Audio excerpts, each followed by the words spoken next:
Ayo.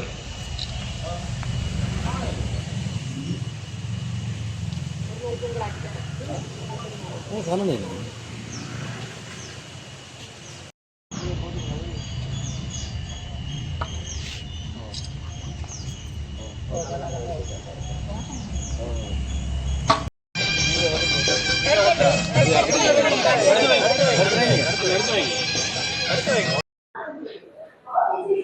இன்று நாங்கள் இலங்கை தமிழரசு கட்சியினுடைய வவுனியா மாவட்ட கிளை 2026ஆம் ஆண்டினுடைய தமிழ் புது வருடத்தை அனுஷ்டிக்கிறதுக்கு மூலமாகவும் அதே போல தைப்பொங்கலை நாங்கள் இன்று எங்களுடைய அலுவலகத்திலே தமிழரசு கட்சியினுடைய உறுப்பினர்கள், மக்கள் பிரதிநிதிகள், எங்களுடைய மாவட்ட கிளை எல்லோரும் சேர்ந்து இன்று எங்களுடைய பொங்கல் விழாவை நாங்கள் இங்கு கொண்டாடுகிறோம்.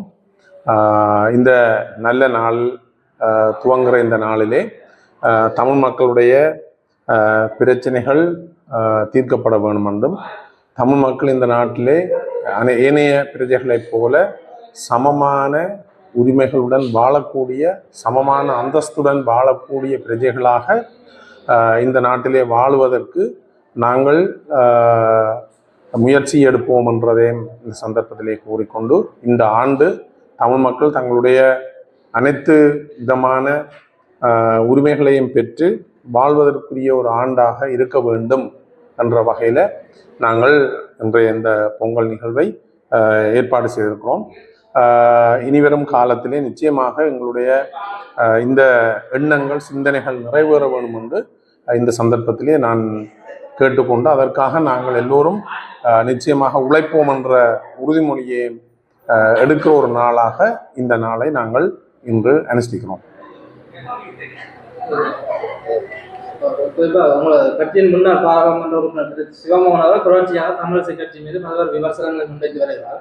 அது கட்சி உறுப்பினர்களை நீக்கும் படையத்தில் நீங்கள் தாண்டவமாக செயற்பட்டதாகவும், கட்சியின் முடிவை ஏற்க மறுத்து நீங்கள் தன்னிச்சையாக கடிதங்கள் அனுப்பியதாக குற்றம் சுமத்துவதால் நீங்கள் ஒரு கட்சியை துரோகி என்றாங்க. அதற்கு நீங்கள் என்னத்துல சொல்லியிருக்கிறார்? நான் பார்க்கல. அப்படி உணவு சந்திப்பு வைக்கிறாரு. Right, okay. இல்லை, அவர் தன் நேரத்தை வீணாக்குறாருன்னு நினைக்கிறேன். அதுக்காக இன்றைக்கு ஒரு நல்ல நாள். நானும் என்னுடைய நேரத்தை வீணாக்க விரும்பல இப்படி ஆன கேள்விகளுக்கு பதில் சொல்லி. இருந்தாலும் இது கட்சி சம்பந்தமான ஒரு பிரச்சனை. கட்சிக்காண்ட ஒரு கட்டமைப்பு இருக்குது. அவருக்கு தெரியுமோ எனக்கு தெரியல. கட்சிக்கு ஒரு நிர்வாக ஒழுங்கு இருக்குது. கட்சிக்கண்டு ஒரு கட்டுப்பாடு இருக்குது. இந்த கட்சியாக எடுத்த எந்த முடிவுகளும் தன்னிச்சையான முடிவுகள் இல்லை. எங்களுடைய அரசியல் குழு கொண்டு ஒரு குழு இருக்கிறது. அதில் அவர் ஒரு காலம் இருக்கையில் நினைக்கிறேன்.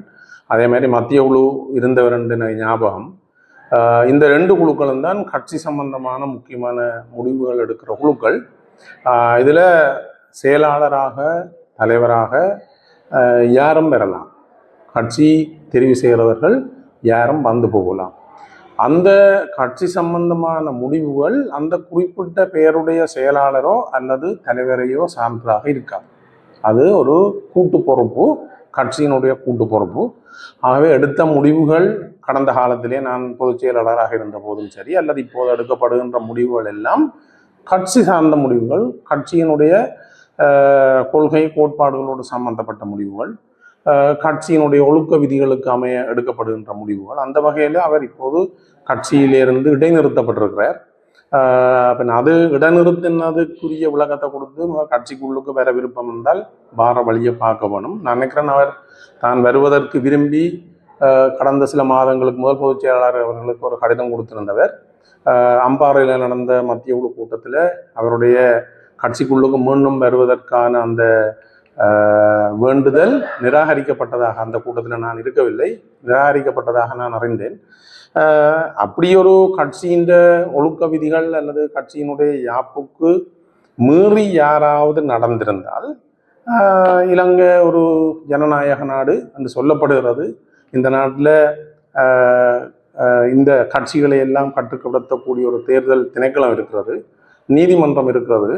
அப்படி அவருடைய தரப்பில் நியாயம் இருக்குமாக இருந்தால் அவர் தாராளமாக அந்த அமைப்புகளை, நீதிமன்றத்தை, தேர்தல் திணைக்களத்தை நாடி தனக்குரிய தீர்வை பெற்றுக்கொள்ளலாம். அதை விட்டுட்டு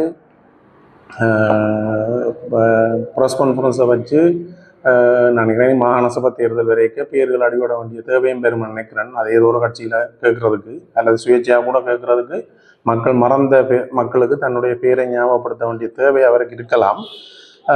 இதில் சுருக்கமாக சொல்லக்கூடிய என்னென்னு சொன்னால், அப்படி ஒரு அநியாயம் அவருக்கு நடந்திருந்தால் அவர் நீதிமன்றத்தையோ அல்லது தேர்தல் திணைக்களத்தையோ நாடி அதற்குரிய பரிகாரங்களை பெற்றுக்கொள்ளலாம். சந்தோஷமாக நாங்கள் நீதிக்கும் சட்டங்களுக்கும் அடிபணிந்தவர்களால் நாங்கள் இந்த நாட்டு பிரஜை என்ற வகையில் தீர்வுகள் அப்படி வருமாக இருந்தால் நாங்களும் சந்தோஷமாக அந்த தீர்வுகளை ஏற்றுக்கொள்வோம். ஆனால் அப்படியே சும்மா நேரத்தை வீணாக்கி நல்ல தொழிலில் இருக்கிற அந்த தொழிலை பார்த்து கொண்டு இருக்க முடியாது. அதை விட்டுட்டு சும்மா நேரத்தை வீணாக்கி இப்போ ஒரு 5 நிமிஷம் அதுக்கு பதில் சொல்கிறதுக்கு எந்த நேரத்தையும் ஒரு நல்ல நாளில் வீணாக்குனதுக்கு நான் யார்கிட்ட போய் சொல்லி அலறேன்னு எனக்கு தெரியல. நன்றி. அவர்கள் வடக்கிற்கான விஜயத்தை மேற்கொண்டார். அதில் தமிழ் மக்களுடைய ஆதரவு அல்லது தமிழ் மக்கள் துறைமுறை கலந்து கொண்டதாக தென்னிலங்கை ஊடகங்களும் தேசிய மக்கள் சக்தியை பிரச்சாரம் செய்து இதை நீங்க எப்படி பார்க்குறீங்க? அவர் இந்த நாட்டினுடைய ஜனாதிபதி.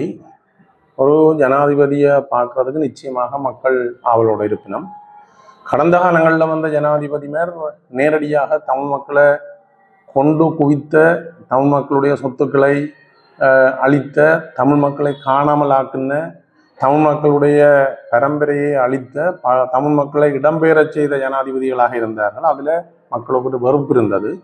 இப்போ யுத்தம் முடிந்து 15 வருடங்களுக்கு மேல் இப்போ இவர் வந்து 15வது வருஷம், யுத்தம் முடிஞ்சு 15 வருஷத்துக்கு பிறகு வந்த ஜனாதிபதி. இப்போத்தைய தலைமுறைகள் ஜனாதிபதி மாற்ற கொடூரமான முகத்தை பார்க்கவில்லை. இந்த ஜனாதிபதிக்கு அப்படி ஒரு கொடூரமான முகம் இருக்குன்னு நான் சொல்ல வரையில்லை. இப்போ ஒரு யுத்தம் இல்லாத சூழல்ல நிச்சயமாக இளம், துடிப்பான, நல்ல விடயங்களை பேசுகின்ற ஒரு ஜனாதிபதியாக இருக்கிறார். எங்களுக்கும் அவரில் நிறைய நம்பிக்கை இருக்குது. இந்த நாட்டை முன்னேற்றுவார் என்ற நம்பிக்கை இருக்குது. இந்த நாட்டை ஒரு சகலேன மக்களும் வாழக்கூடிய ஒரு நல்ல நாடை மாற்றுவார் என்ற ஒரு நம்பிக்கை இருக்கிறது. அந்த நம்பிக்கை ஒரு நடைமுறைக்கு வருமா அல்லது நடைமுறைக்கு வராதான்றதை நாங்களும் பொறுத்திருந்து தான் பார்க்கணும். அதனுடைய அவரை நாங்கள் தொடர்ந்து எங்களோட பிரதேசங்களுக்கு வாங்குவோம், மக்களை சந்திங்கோ, நல்ல விஷயங்களை செய்யுங்கோன்ட்டு நாங்கள் வாழ்த்துகிறோம். அதே நேரத்தில் வரைக்கும் எங்களுக்கும் சொல்லுங்கோ, நாங்களும் பாராளுமன்ற உறுப்பினர்கள். இதுவரையில் இந்த ஒரு வருடம் முடிந்து விட்டது.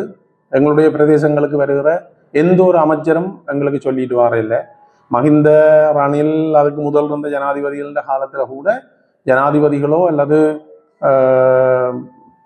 அமைச்சர்களோ எங்களுடைய பிரதேசங்களுக்கு வரைக்க முன்னர் இருந்த எம்பி மேலே கூப்பிடுவனும், டிஸ்கஸ் பண்ணுவனும், கலந்துரையாடுவனும், பிரச்சனைகளுக்கும் கூட ஆலோசனை சொல்லுங்கன்னு சொல்லுவனும். அந்த ஆலோசனையை நடைமுறைப்படுத்தினார்களோ இல்லையோ, அட்லீஸ்ட் ஒரு குறைந்தபட்சம் ஒரு மரியாதை நிமித்தமாச்சிலும் செய்தனும். ஆனால் இந்த அரசாங்கம் வந்து ஒரு நாள் கூட எங்களுடைய பிரதேசங்களுக்கு வரைக்க மக்கள் பிரதிநிதிகளை கூப்பிடுற இல்லை.